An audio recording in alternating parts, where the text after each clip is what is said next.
Boleh ganti pemain nggak? Jadi kalau itu kayaknya kita cuma satu kali tanya gitu tidak. Enggak, sebenarnya sih Bercandaan kita aja. bercanda kita aja sebenarnya nggak banyak dia juga lancar banget, maksudnya nggak kalau dibilang kayak kesadaran dia banyak lupa enggak juga, cuma kita sering bercanda aja jadi bahan bercandaan. Dia oke banget, dia main juga oke banget. Iya loh. Jadi perpaduan siapa katanya? Perpaduan siapa? Maudy Ayunda. Kasihan tau Maudy Ayunda juga kena gue kupingnya gerak-gerak. Tapi kayak Cinta sendiri kan di sini aktingnya supernatural, banyak mungkin kalau dilihat sendiri gampang nangis ya kita ya, jadi kayak menghayat. Itu nggak ada nggak sih Kak treatment kamu khusus untuk mendalami peran-peran seperti itu Kak? Kalau treatment khusus mungkin karena alhamdulillahnya nih dari schedule produksinya emang kayak udah diset pas banget, jadi kayak adegan-adegan yang sama teman-teman yang happy terus saya duluin pas udah masuk ke rumah tuh udah mulai akhir-akhir syuting itu mungkin aku udah nge-set diri aku juga kalau misalnya ada adegan hari ini ada apa aja ya gitu di rumah sebelum besoknya syuting. Oh ada ini, jadi aku biasanya tuh kalau emang adegannya dari mulai pagi udah di gelap ini moodnya, jadi aku udah nge-set dari aku berangkat tuh. Aku mulai biasanya aku pakai lagu sih, aku main sensitif kalau pakai lagu, jadi aku udah mulai hari itu playlist aku kalau lagi nunggu aku punya playlist sendiri, dan itu playlistnya bukan playlistnya Indonesia Regar, itu playlistnya Kaluna aku punya gitu. Jadi dan aku itu diskusi sama Kak Asaf kayak Kak kalau Kaluna denger ini nggak sih ya nih, jadi kita kayak ada beberapa lagu yang kita rasa itu adalah playlistnya Kaluna, dan kalau misalnya udah mulai scene yang terasa cukup berat aku lari ke lagu itu, aku menyendiri dulu, aku lari ke lagu itu playlist itu. Tapi kalau kamu sendiri pressure gak sih mungkin jadi peran utama ini yang berat banget juga karakternya, ke diri kamu sendiri pernah gak sih ada momen seperti itu Kak? Pressure ada banget, apalagi ini kan dari novel yang bestseller gitu, jadi aku juga nggak pengen mengecewakan siapapun yang udah percayakan ini ke aku. Jadi ketika kita ada proses reading waktu itu aku ngerasa kayaknya gue masih harus nge-build karakter Kaluna ini lebih utuh lagi deh. Jadi kayak setelah selesai kita reading itu sore aku ambil kelas acting lagi untuk bisa ngebentuk karakter Kaluna ini. Tapi ini memang ada yang relate gak di dalam kehidupan kakak juga? Oh banyak sekali kebetulan relate-nya mungkin, tapi ya, alhamdulillah hidup aku tidak seberat Kaluna gitu, tapi masa sedikit banyak aku ngerasa relate sekali sih, dan gak cuma aku doang, kayaknya banyak orang, apalagi teman-teman aku juga ketika aku riset gitu, teman-teman aku rata-rata banyak banget yang sandwich generation di sekeliling aku. Menurut dirimu seperti apa sih kamu dari para pemain, relate itu gimana? Bagian apa kok chemistry sih sama aku? Oh, kalau aku relate-nya dari itu kan, aku bilang tadi kalau ini anak bungsu, relate-nya kalau dari aku anak bungsu rasa sulung, relate banget buat aku.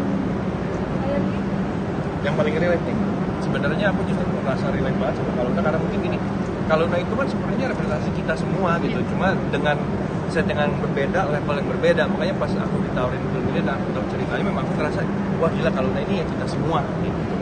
Apa yang momen apa Kak?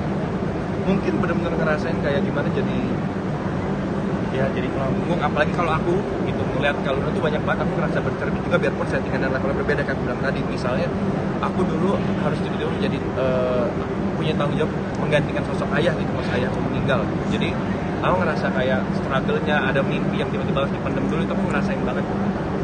Tapi kamu sendiri jadi lebih ke deep banget gak sih Kak, kayak malah jadi belum apa-apa udah nangis duluan, atau mungkin ada di momen itu, ada gak sih momen kayak gitu? Yang justru waktu itu titik dimana, karena aku di scene aku ini kan scene happy semua, memang ada beberapa scene yang menemani Kaluna gitu, jadi aku tahu dan aku udah baca full juga, jadi waktu baca aja beberapa scene aku ngerasa aduh gitu. Nah ada satu momen waktu aku lagi nemenin Nita syuting, karena aku juga pengen banget ngeliat adalah salah satu scene-nya yang memang menurut aku deep banget buat aku sendiri, aku ngerasa relate banget. Itu waktu nemenin aku sampai harus keluar dulu karena aku ngerasa sakit banget. Tadi juga sempat ada settingan bercandaan tim anak yatim, itu seperti apa? Yang relate banget sampai ceritanya terus Ya kita sih relate banget ya, kita Itu kayak internal jokes kita internal sebenarnya jokes kita sih, tapi sebenarnya. ternyata untuk yang merasakan yang sama emang jadi udah bahan bicara aja sih buat kita ya. buat kita jadi bicara itu internal jokes aja sih. Tapi kan Karena bapak kita aja dikuburin tetanggaan gitu ya. aduh mau lanjutin ini susah.